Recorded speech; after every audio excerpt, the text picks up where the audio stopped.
remember our lovely Kenwood A640 vintage vacuum cleaner that we rescued from its mouse-infested tomb of this box a few months ago, last year, whenever it was? Well, I've had it all apart. I've had it cleaned up, serviced, restored, fettled, bodged, and it is now ready for us to have a look at how it runs now. It needs an inner bag in it. We need to demonstrate it, measure it, and yeah, see how this quirky little thing does work.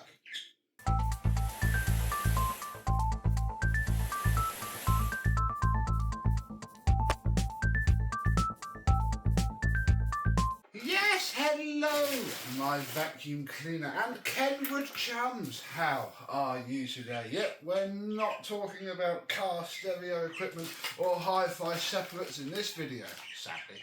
We are talking about a vacuum cleaner. And I've just remembered that I didn't do a thing with this pet hair brush, whatever it is.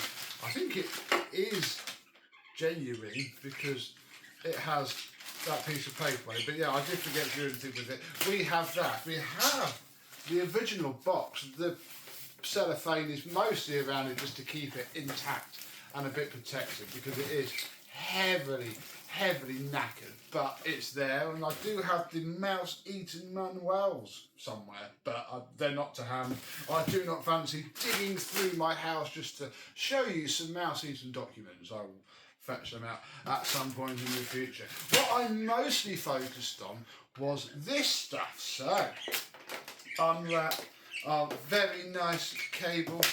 We have a Dura plug on it. It was on it, it's still on it. It's a modernish one because it's got shielded pins, but yeah, a nice Dura plug nonetheless. And the machine itself looks okay. It's got that little dent and it was just starting to rust, but it has cleaned up very nicely. This bit here sadly did shatter. It could come apart, and I'm sure 30 years ago it might have done. But yeah, I have had to heavily glue that ball there. And if you look at the ball, it turns this wheel. This wheel is a Miele wheel. And then I just sort of melted the plastic to crimp onto the axle. So yeah, nice Miele front wheel. They're so handy. If you have a scrap Miele, nick the wheels and axles from it. They fit 80s and 90s Electrolux centre wheels as well, which is good because they perish. And yeah, the wheel pivots with this. There is a bit of a sad going on the bottom, but it's fairly robust otherwise. There is its credentials. Made in Holland. This side is the nicest side, however it does have the broken clip. The broken clip does do its job, but yeah, you'd be certainly not going to be picking this machine up by its hose. And then at the back we have a blower port and the cable exit, this being our on-off button. So yeah, fairly simple machine. If I come over here and give it some power, you turn it on. Oh.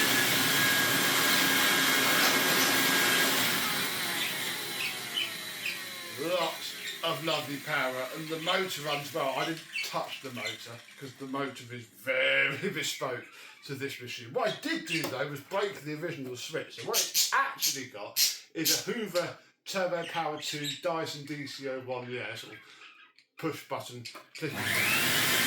Hot glued into the bracket that sits, the little rod that goes down there. And yeah, so it's tapping a much more modern switch, which is pretty cool because the old one was one of those Electrolux ones that was quite snappy and clunky. What we do quickly need to sidetrack before we completely forget is this thing needs a bag. So we best fit one of those. So we have our inner cloth bag there, which yeah is now lovely and washed, went through the washing machine, even smells very pleasant. And then here again you can see where it's been sat in wet, moist things. But that is the motor. That whole thing, you unscrew the screws from the four corners and the whole back comes out, and then that is the fan case. The motor has no fan case. The fan is ever so scary to store. The fans are just open and yeah, it all clamps down onto here. And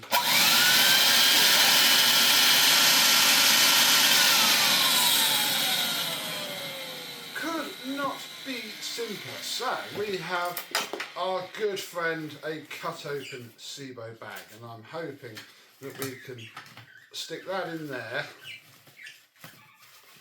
open that there, and if I just suggestively put my entire fist, arm and hand into there, that will hopefully clamp around this ring here.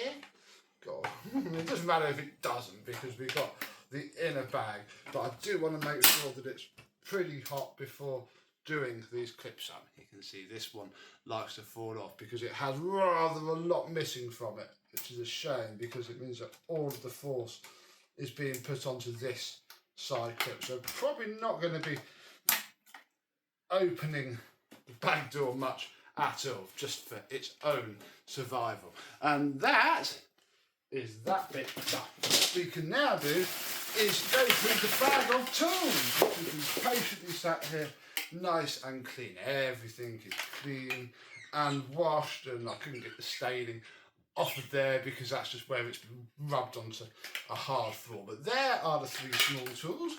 Then we have the carpet and hard floor head, which is very cool indeed. Two wands and a hose, which did have some of the clear heat shrink on it. There's a circlip that you take out and then this bit comes off at the end of the hose. So I was able to bodge our damage by essentially just using heat shrink tubing. So it still works, it still comes out. This hose would be impossible to find otherwise. And yeah, no works.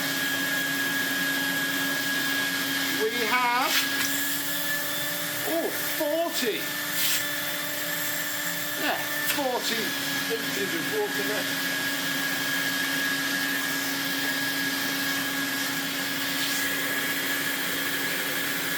You can do 16, come on. 15.8 miles an hour. Somewhere I should probably run my data set through AI and ask it to figure out some sort of correlation between what this says and what this ends up being, because a 40 on this is pretty weak, to be honest. It's not a strong machine, although the hose probably isn't helping. But in terms of the airflow, it's pretty good. Maybe I should check that bag. I don't know really. No,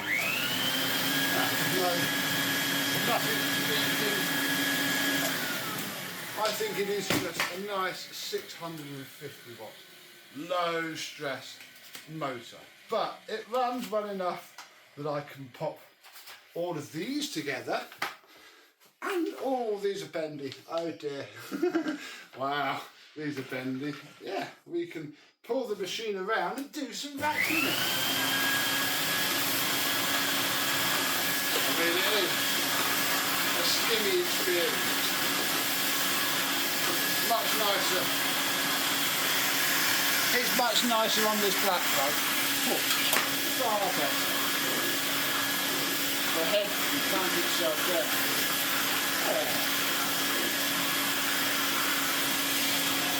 Very nice. But it does have this setting here, which is a bit more aggressive, but you wouldn't want to do your whole room. Absolutely not. Very nice.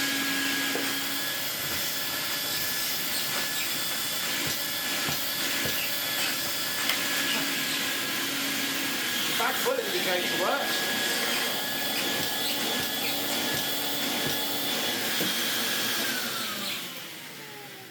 Yeah, on this rug it's not liking the two completely differing heights of par. I think upstairs, where this big fat base plate can clamp itself down nicely, it will be a lovely, lovely thing. And there we go, all ready to be used and loved once more. Hopefully going to be using this 1 month for vacuum of the month, assuming you guys vote for it, whenever I start adding it to the suggested list of things to vote for. But yeah, very cool find this was. Didn't cost a lot, wasn't that far away. I think it's a very rare machine. I think I've already got its next owner in mind as well. I'm afraid. Keeps hassling me for it. God, he will not leave me alone. And that's fair enough, because he has the sister machine with this from another brand, and I can fully get behind that. But I want to have a bit of fun first. So, have you ever had one of these Kenwoods or the machines like it that were badged up under whatever other brands they were? What other brands were they? I don't actually know, because I have this one and that is all I need. But yeah, my one is done. No more mouse poo anywhere. Nice and clean. At least it won't deteriorate anymore. And we should see it again. So, until the next exciting rescue adventure, I and this will see you soon. Bye bye.